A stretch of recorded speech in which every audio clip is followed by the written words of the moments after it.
अस्सलाम वालेकुम दोस्तों। अॼु पढ़ूं था स्क्वायर रूट खे शो कीअं कबो आहे। ही जेका निशानी आहे हीअ इनखे इहा ॾिबी आहे कंहिं बि नंबर जे मथां त असां पढ़ंदा आहियूं त इहा स्क्वायर रूट आहे उन नंबर जो, यानी असां स्क्वायर रूट था फाइंड कयूं। इन जो हिकिड़ो स्पेशल नालो आहे जेको हिते लिखियलु आहे रेडिकल। ऐं हिन निशानी जे अंदरि जेको बि नंबर हुजे XYZ 1 2 3 4 5 100 200 1000 जेको बि नंबर उनखे चइबो आहे रेडिकेंड। सही आहे। हाणे इहो कीअं मतिलबु आयो, तव्हांखे ख़बर आहे त परफेक्ट स्क्वायर पाण पढ़ियो आहे। 2 पावर 2 जो जवाबु छा थींदो आहे 4, त 4 जो वरी रेडिकल थींदो 2। सही आहे। यानी हे स्क्वायर जो उबतड़ आहे, स्क्वायर जो उबतड़ आहे। जेको नंबर पावर 2 जहिड़ो सां आंसर अचे उहो अगरि स्क्वायर आहे त उन ई वरी आंसर जे मथां ही ॾियण सां ही कटिजी वेंदो आहे पावर, यानी 4 जो अंडर रूट 2 थी वेंदो, 4 जो रेडिकल 2 थी वेंदो। वधीक इनखे अञा मां तव्हांखे सवले तरीक़े सां सम्झायां थो। मिसाल 9 जो जेको स्क्वायर आहे उहो थींदो आहे 81। ठीकु आहे। जेकॾहिं 9 जो स्क्वायर 81 आहे त जेको 81 जो अंडर रूट थींदो उहो वरी 9 थींदो, छो त हिकु ॿिए जो उबतड़ आहे। ठीकु आहे। 10 जो जेको स्क्वायर आहे उहो आहे 100, त वरी जेको 100 जो रेडिकल थींदो उहो वरी छा थींदो 10। ॿ पावर ख़तमु थी वेंदो। हिन रेडिकल जे करे हितां जेको 2 पावर हो उहो ख़तमु थी वेंदो आहे।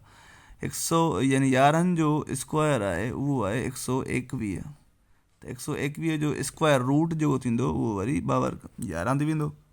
सही आहे। यानी हिकु ॿिए जा उबतड़ आहिनि। हाणे हिक खां वठी 10 ताईं त स्क्वायर असांखे यादि हूंदा आहिनि, जीअं छा पाण पढ़ियोसीं 1 4 9 16 25 36 49 8 8 64 9 81 10 100 11 11 121 12 144 13 169 इहे त तक़रीबन यादि हूंदा आहिनि 13 14 ताईं। पर अगरि कोई नंबर तव्हांखे अची वञे, मिसाल 169 आहे या 169 नथा खणूं, असां था खणूं मिसाल 25 16 वाली तव्हांखे करे ॾियां। तव्हांखे लेट सपोज यादि न आहे त 25 5 जो स्क्वायर रूट आहे, हिन जो आंसर 5 ईंदो, पर मिसाल तव्हांखे ख़बर न हुजे तव्हां कीअं कढंदव। तव्हां छा कंदव, हिन जी LCM कंदव, 25 रखंदव हिते। हाणे हिते तव्हां अहिड़ो नंबर रखंदव जेको 25 खे वंडे 2 खां शुरू कंदव। 2 जो टेबल नथो लॻे, 3 बि नथो लॻे, 4 त ईंदो न आहे, हिते प्राइम फैक्टराइज़ेशन आहे, हिन करे 5 जो लॻंदो हिन ते। सही आहे। 5 5 25 ऐं 1 5 5।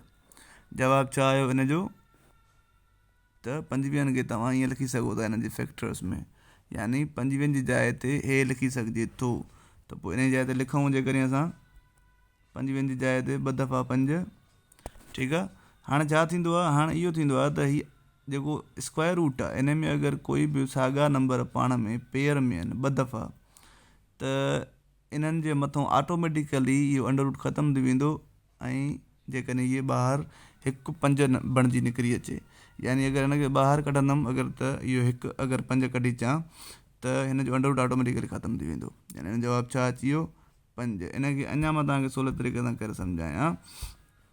जेकॾहिं 2 पावर 2 आहे, वरी 3 पावर 3 आहे, ऐं वरी 5 पावर 5 आहे मिसाल, त ही ॿिनि जो जोड़ो आहे। जॾहिं ॿाहिरि निकिरंदो हिन मूं अंडर रूट मूं त सिंगल बणिजी वेंदो, हिकिड़ो बणिजी वेंदो। हे बि निकिरंदो त सिंगल बणिजी वेंदो, ऐं हे बि निकिरंदो त सिंगल बणिजी वेंदो। छो त जेसि ताईं हिन सिंबल में अंदरि मौजूदु आहे तेसि ताईं हिन जो जोड़ो मौजूदु आहे। अगरि हितां कढंदासीं ॿाहिरि त ॿिनि जे बजाए 1 लिखिणो पवंदो हेठि। त असां ॾिसो टिनी जोड़नि मां 1 करे कढी आयासीं। हाणे टिनी खे अलॻि अलॻि ज़र्ब करायूं त जवाबु छा थींदो 2 × 6 = 5 30। माने हिन जो जवाबु छा आहे 30। हे कंहिंजो बि जवाबु थी सघे थो, मां तव्हांखे सभु सम्झाइण लाइ ॾिनो आहे। ठीकु आहे। ऐं मिसाल हिकिड़ो, हाणे जेकॾहिं इनखे ॿिए तरीक़े सां लिखी सघिजे थो न, त जेकॾहिं मिसाल 5 पावर 5 असां लिखियो आहे हिते, इनखे असां ईअं त लिखी सघूं था न 5 पावर 2। ठीकु आहे। ऑटोमेटिकली हीअ निशानी हिन 2 पावर सां कटिजी वेंदी आहे। बाक़ी जवाबु छा बचो पियो हिते 5। इन जे करे बि लिखी सघिजे थो, या तव्हां हीअ निशानी कटिजण वारो प्रोसेस यादि कयो, या त बाबा पेयर आहे, पेयर जॾहिं ॿाहिरि ईंदो त 1 नंबर बणिजी वेंदो बसि। ठीकु आहे। ॿियो था कयूं 216। लेट सपोज हाणे हिन 216 जो पहिरियां करिणो पवंदो 2 जो टेबल आणी, हिनखे पहिरियां असांखे छॾाइणो पवंदो। 2 × 1 = 2, हिकु त नथो लॻे, 0 ॾेई 16 ते हणंदासीं, 8 × 2 = 16।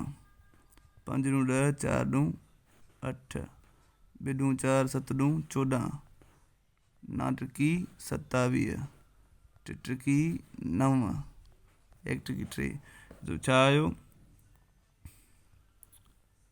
2 3 दफ़ा आयो।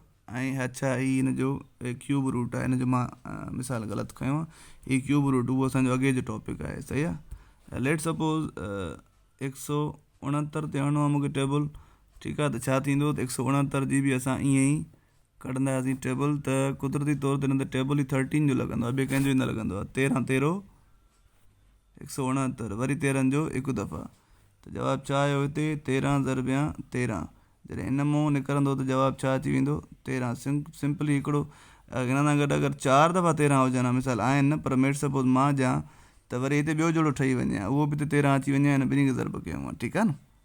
सो अहिड़े हिसाब सां ही स्क्वायर रूट जो आंसर छॾाइबो आहे, जेके अगरि तव्हांखे यादि आहिनि, नंढड़ा टेबल्स आहिनि त उहे तव्हांखे यादि आहिनि, पर जे न आहिनि त तव्हां इन तरीक़े सां फैक्टर कढी हिन जा।